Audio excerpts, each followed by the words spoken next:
Well, if you've ever wondered what Wi-Fi signals actually look like, well, there's an app for that. Surprise, surprise. The app uses augmented reality to visualize the hidden waves of cell signals flowing around us.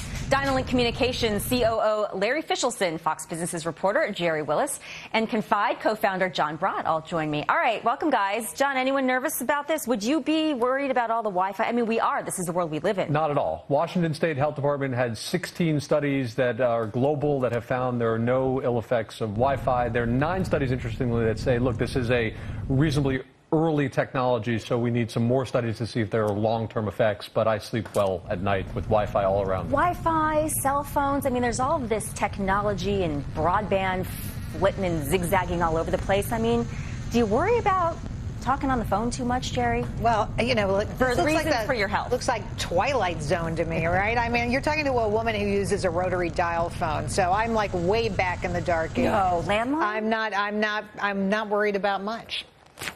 I wouldn't worry about much. And we heard a study out of the UK that says basically a year of Wi-Fi is about 20 minutes on a cell phone. So, yeah, there's electromagnetic waves, but I don't think we're going to have to worry too much about it. I think there are bigger things we'll need to worry about. We'll never know that we had trouble. We'll just wake up later and find out. Hopefully ubiquitous Wi-Fi will speed up the solution to the cure. Well said. Let me move on to the next topic. It's about Google. Don't know if you've seen the new logo. Catching a lot of flack for it. Critics basically taking to social media, tweeting things like, you know, when you meet somebody with an awkwardly big nose and you can't stop staring, that's how I feel about the G in the new Google logo. And then there's this one. The new Google logo looks like it can definitely tell me how to get to Sesame Street. And Google's logo feels like a geometric baby rattle stamping on a human face forever. All right, panelists, what's your take on the logo? What do you think, John?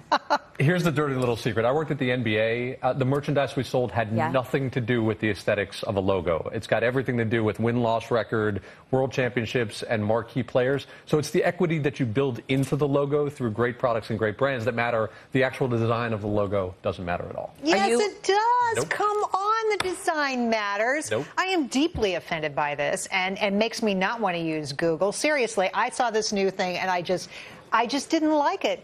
You know, like they do a lot of innovation on that page, and they change the Google logo all the time. That did not appeal to me. I mean, does this have to do, though, with the fact that, you know, they're affiliated, they redid their business structure, and there's a lot of kid stuff oriented with it now? I don't think so. I think they're just, listen, the company's doing well. We know that. The stock is flying since the beginning. So if it ain't broke, why fix it? Well, I agree with that, but they really could do something bolder now, because now you break it out into the different name of Alphabet, and now you're breaking out the different companies. So they really should come out with something new to explode it going forward. I do think it's kind of dry, and I think they should do something. Is there a logo, Jerry, you particularly despise? Well, there are many. You know, I'm easily offended on this deal. Foursquare has kind of a yucky, kind of like, I feel like we're in Bensonhurst, maybe, that logo on the right there.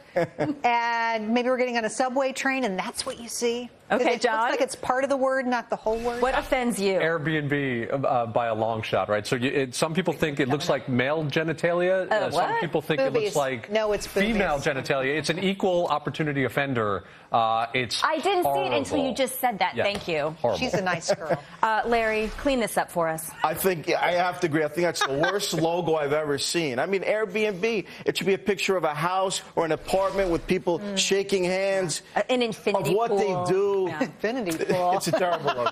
Last one, guys. So, first day of school for the kids in Westchester today. Yahoo CEO Marissa Mayer reigniting the debate over paid paternal leave after revealing that she's expecting twins in December, but only plans to take very limited time off.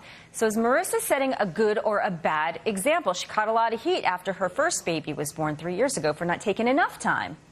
There are certain instances as a CEO where you need to lead by example. There are other instances where it's do as I say, not as I do, and I think this is that instance. They have a great broad policy. It's an incredibly individual and private matter, different socioeconomic situations, different help at home situations. I think it's not hypocritical. She should do whatever works for her, as should her employees. I just think saying you're going to come back so soon after having all of a sudden 3 kids, I mean, talk about... Look, I couldn't have 3 kids under 5 and work at Walmart. I mean, that's just not happening. But she's a different level of human. She really is. I'd say do what you want to do. That's the answer to the question. But whew, Larry, if Marissa was your wife, Yes. We wouldn't be having this conversation. But what would you advise her? How would you advise her? If you want to go back to work, Not that you advise your spouse, but Yeah, right. you know, talk. if you want to go back to work, go back to work. But I think it's a great example what she's doing. She runs a huge major corporation, and she wants to get right back into it and run the business. She has the help at home to do it. I think it's a great example. She built the nursery right in her office with the first baby. Wasn't that Marissa? Yes. Doing that and caught a little bit of That's right. flack for being a little more critical of some of the employees' requests for leave, so they changed it up. Interesting. We'll see what happens. But in any event, congratulations, Marissa. It's exciting news. And thanks, guys. This was so fun today.